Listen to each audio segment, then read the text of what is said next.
अब तक आपने देखा माधव सोलंकी के अस्वस्थ होने के कारण सौरभ भाई संतो को उसके नाना जी के घर भेजते हैं। यहाँ गांव वाले परेशान हैं कि अब हीरा जिस पर धर्मपुर का भविष्य टिका है उसे कौन तराशेगा, और ये जिम्मेदारी उठाने के लिए हितेन खड़ा होता है और संतो भी उसका साथ देती है। वह फैक्ट्री में धर्मराज मौलिक को टोकते हैं और उसे कहते हैं कि उसकी हैसियत एक कारीगर की है, न कि मालिक की। हितेन माधव सोलंकी की निगरानी में हीरा तराश रहा होता है कि अचानक नींद आने के कारण उससे हीरा टूट जाता है। अब आगे।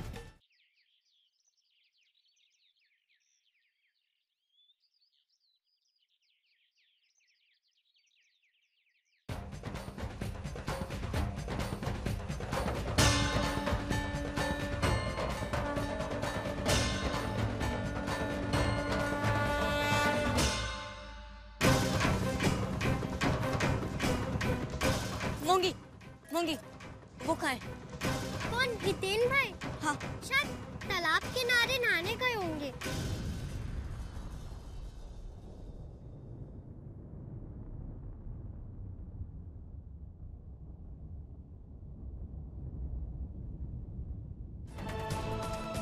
और इस गांव में बसे उन हजारों वर्कर्स, उनके भविष्य का सवाल इसी ऑर्डर पर निर्भर करता है। अगर किसी तरह ये ऑर्डर हमें नहीं मिला तो धर्मपुर की फैक्ट्री में ताले लगे।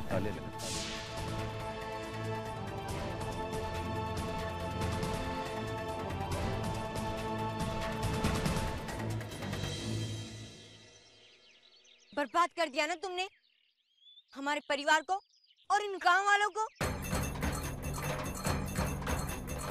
पर सोचा है नाना जी क्या जवाब देंगे मालिक को कि मालिक आपने मुझे जो हीरा दिया था तराशने के लिए, धर्मपुर के भविष्य के लिए, वो टूट गया।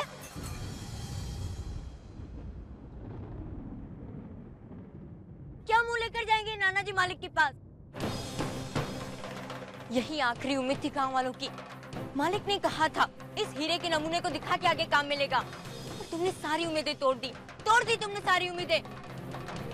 पिछले 31 साल से नाना जी मालिक के लिए हीरे तराश रहे हैं और आज तक उन हीरों पर एक दाग भी नहीं लगने दिया, और तुमने एक ही दिन में नाना जी की 31 साल की मेहनत पर दाग लगा दिया। देखना मालिक इसकी सजा नाना जी को जरूर देंगे। ये सब तुम्हारी वजह से हो रहा है, सिर्फ तुम्हारी वजह से। बेवकूफों जैसी बात मत करो। मैंने वो हीरा जानबूझ के नहीं तोड़ा है। मैं तो खुद चाहता था कि जितनी जल्दी हो वो हीरा उन्हें लौटा दूं। यही तो गलती हुई सबसे। नादान के हाथ में मान थमा दिया।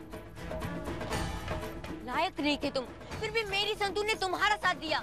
नाना जी ने विश्वास जताया और तुमने पूरे गांव वालों की जिंदगी, तुमने जानबूझकर किया या अनजाने में, पर भुगतना तो गांव वालों को ही पड़ेगा ना।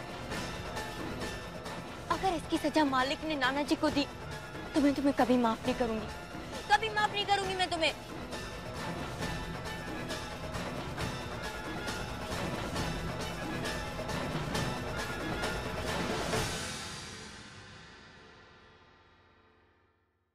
मालकिन, कितनी अच्छी रंगोली बनाई है आपने। मेरे नाना जी कहते हैं आंगन बिना रंगोली के अधूरा है। बचपन से मैं वहां अपने घर के आंगन में रंगोली किया करती थी। दिवाली में तो मैं बहुत बड़ी रंगोली बनाती थी। अच्छा? इससे 4 गुना बड़ी। देखो आप कैसी लग रही है। बहुत अच्छी।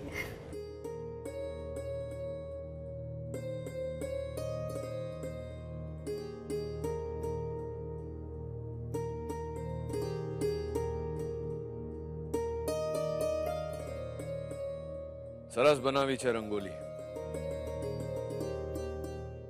ચાલે तेरा इनाम। मालिक, इसकी हकदार मैं नहीं, संतू है।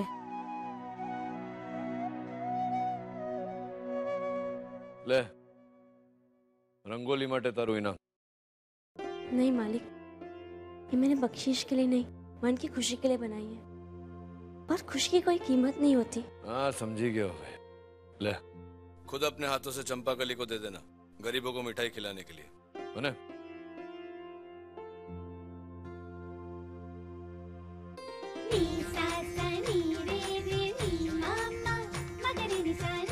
चंपाकली, बहुत खुश हूँ। मालिक ने मेरी रंगोली की तारीफ की, तुमने मेरा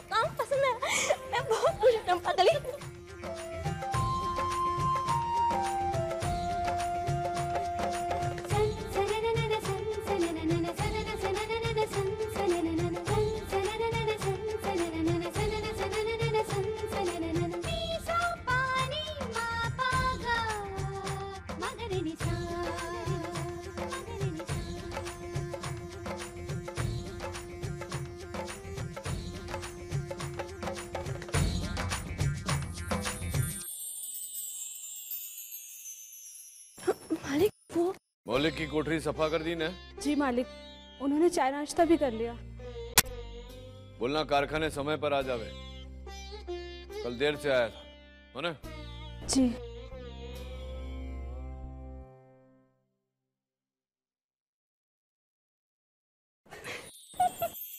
अरे कहाँ मर गई कलूटी? ये मिर्ची सुखाने को कहा था ना, खुद ही हवा हो गई। मैं चलती हूँ मालकिन, नहीं तो बेनबा फिर से। मैं जाती हूँ। तुम जाओ, मैं मौलिक भाई के पास जाती हूँ।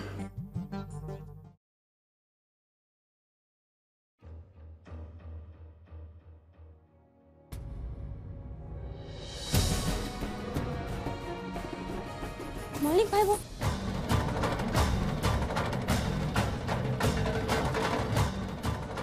क्या बात है? यहाँ क्यों आई हो? जी मौलिक भाई, दरअसल मालिक ने क्या मालिक मालिक लगा रखा है? हाँ? जो कहने आई है वो कहो। क्या? हाँ क्या क्या देख क्या रही हो ऐसे? मौलिक भाई, आपने शराब? तो अब तू मेरी जासूसी करेगी? हाँ देख, ये बात किसी को कही ना तो, और मेरे मामले में तू अपनी ये टांग अड़ाना बंद कर। ये जो हाथ नाक पे है ना, इसे ढक्कन बना के मुंह बंद करके रख, समझी तू? अब खड़ी क्या यहाँ पे? चल जा।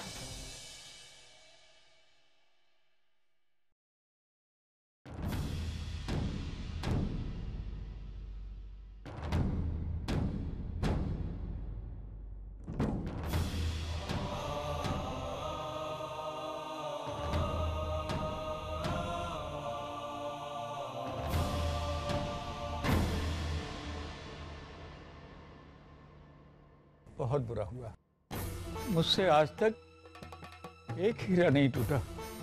मालिक मुझसे कितना निराश हो गए। पता नहीं क्या सजा देंगे मुझे। कोई सजा नहीं मिलेगी आपको माधव काका। आपने आज तक कितना काम किया है मालिक के लिए। फिर गलती तो किसी से भी हो सकती है। हम सब गांव वाले जाकर मालिक से विनती करेंगे कि वो हमें तराशने के लिए कोई दूसरा हीरा दे दें। नहीं परशुराम, ऐसा नहीं हो सकता। वो हीरा सबसे कीमती और सबसे बड़ा था। मालिक ने पता नहीं कब से रखा था इसी दिन के लिए। ऐसा पत्थर मिलना अब इतना आसान नहीं है। ये बताने के लिए मुझे खुद जाना होगा। मैं जाता हूं। आप हितेन भाई को क्यों नहीं कहते? जाकर ये सच बताएं। गलती हितेन भाई से हुई है ना, हीरा उनकी लापरवाही से टूटा है। वो मालिक के बेटे हैं, मालिक उन्हें कुछ नहीं कहेंगे। नहीं, इसमें हितेन की कोई गलती नहीं है। ने तो बेचारे ने मेरी मदद करने की कोशिश की थी।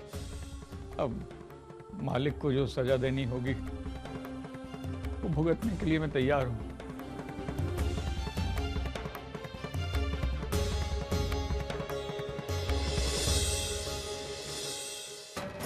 मालिक, वो हीरा टूट गया मालिक।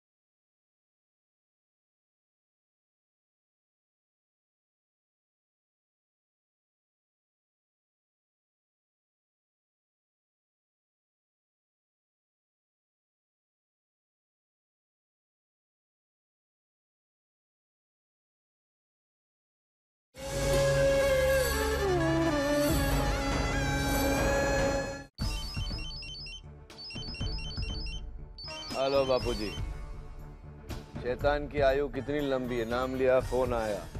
हाँ बोल विराट संघवी। क्या है साड़ू भाई की संबंधियों की खैर खबर तो रखनी ही पड़ती है ना। तू गया था ना माधव सोलंकी के यहाँ, ये देखने को कि जो हीरा मैंने उसको तराशने को दिया है वो काम कहाँ तक पहुंचा। क्यों थे भाईला, चुप क्यों हो गया? जीप पर मेहंदी लगा ली क्या? चल वांदो नहीं, मेरी बात सुन। बिल्ला वार करके तूने युद्ध का आरंभ किया है ना, अबे जरा साचवी ने रह जाओ, चौकन ना रहना, केम की हवे धर्मराज मैयावंशी के वार करने की बारी है। ने बीजी एक बात सांभળી ले, मेरी लीटी छोटी करनी होगा ना तो अपनी लीटी को लंबी करना सीख। चल अबे, तुझ पर खर्चने के लिए मेरे पास समय नहीं है।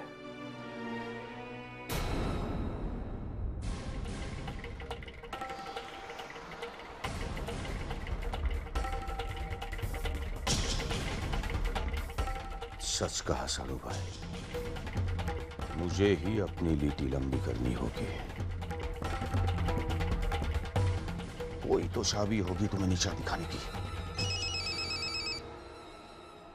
बोलो अविनाश भाई। खुशखबरी सुनी कि नहीं?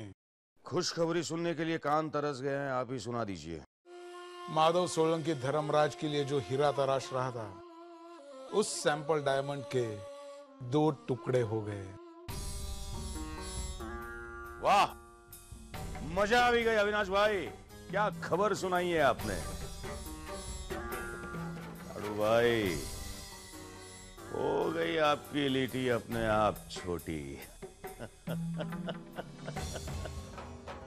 मालिक को कैसे बताऊं कि हम मालिक में शराब के नशे के आदी होते जा रहे हैं, और वहाँ कादम्बरी में संदीप भाई के साथ। मेरी तो कुछ समझ में नहीं आ रहा है, कैसे समझाऊं उन्हें।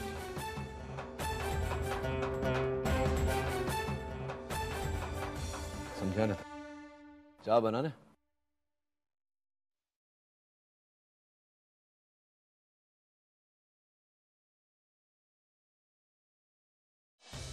इस समय मालिक धंधे को लेकर परेशान है, हितेन भाई भी पास में नहीं है।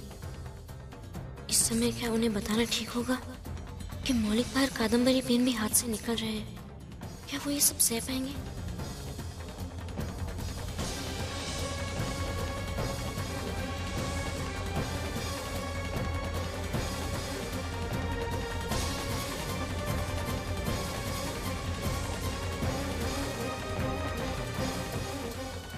ये छोकरी आ शू करे छे? जी, मुझसे कोई गलती हो गई।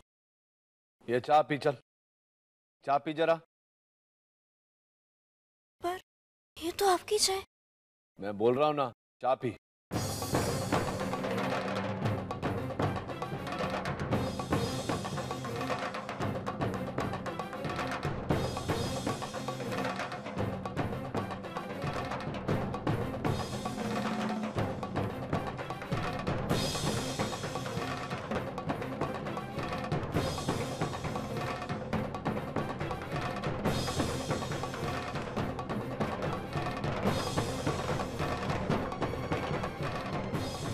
શું થયું છે? શું વાત છે? धर्मराज, एक काम याद आया, मैं निकलता हूं।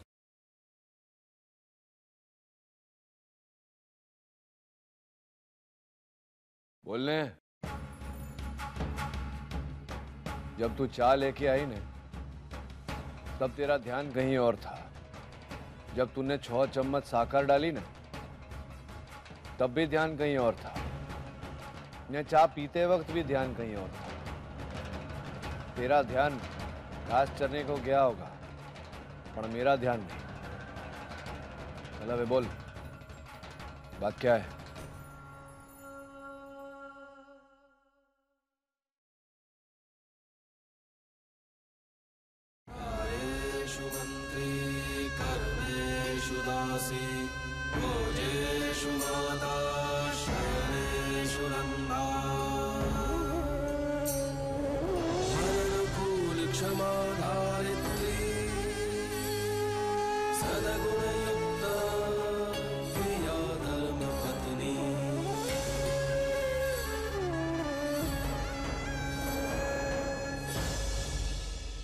हाथ क्यों हिल रहा है तेरा? जी, चल, डर मत, बता। जी वो मैं मालिक, माधव सोलंकी जी मिलने आए हैं आपसे। बोल आता हूँ। मेरे प्रश्न का उत्तर मुझे मिला नहीं है। वापस आऊंगा ना तो उत्तर चाहिए मुझे।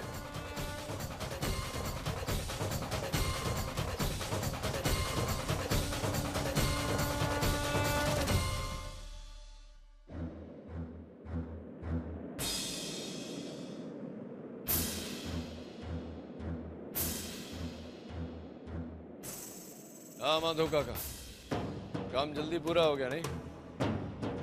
पहले बोलते तो बिना किनको मैं भेज देता माल लेने। चल वांदो नहीं, यहाँ भी घुसलाओ माल ले।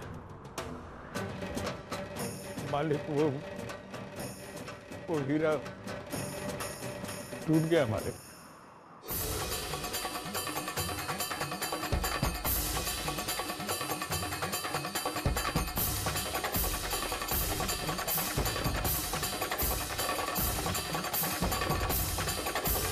माधव सोलंकी, अपने जीवन का सबसे बड़ा भूल किया है तूने, और तेरा ये भूल धर्मपुर वासियों को रास्ते पर ले आएगा। ये मैं बर्दाश्त नहीं करूंगा।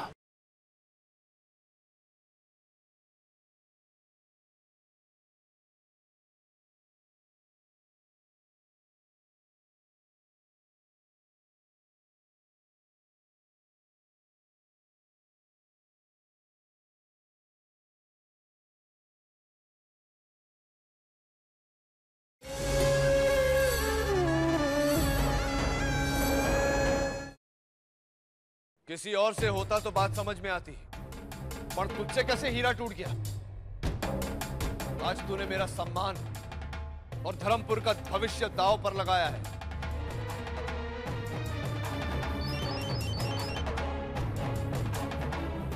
बोल। जय जिनेंद्र साड़ू भाई। सैंपल के हीरो को कैसे तराशा है आपके माधव सोलंकी ने? क्या कहा था आपने?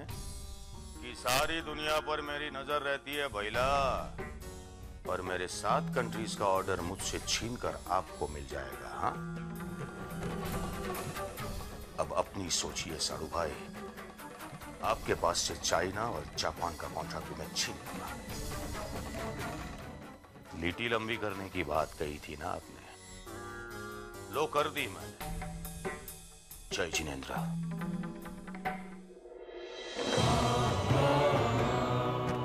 माधव सोलंकी, तूने पूरे गांव वालों के पैर पर कुल्हाड़ी मारी है, और तेरे इस भूल का दंड पूरा गांव भोगेगा।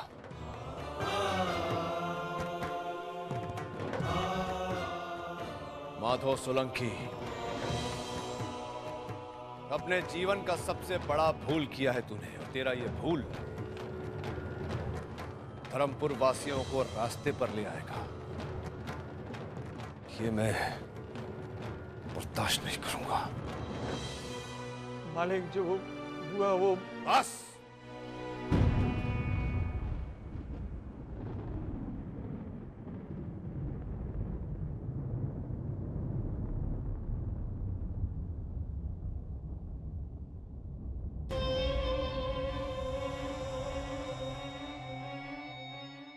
अपने दोहित्री के हाथों मेरे परिवार को बर्बाद करके मन नहीं भरा तेरा। मेरे भाई को ये दिन दिखाया तूने, पड़ गई है ठंडक तेरे कलेजे में। पनौती बन के आया है तुम्हारा परिवार मेरे भाई की जिंदगी में।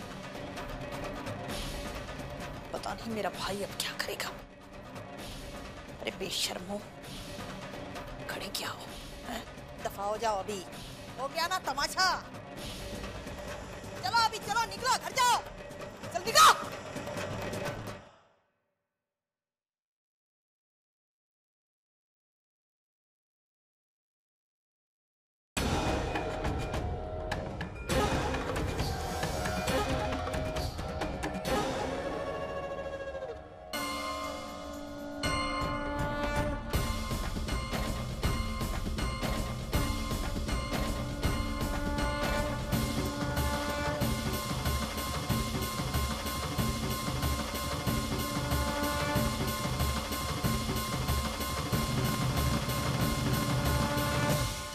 चाहे किसी की भी हो, तेरी तेरे नाना की के हितेन की, पर उस भूल का परिणाम जो होगा ना, वो पूरे धर्मपुर को भोगना पड़ेगा। उसे जिससे भूल हुई है, उन्हें उसे भी जिससे भूल नहीं हुई। उन्हें अगर ऐसा हुआ नहीं जिसके कारण ये हुआ है, वो इस घर में नहीं रह सकता।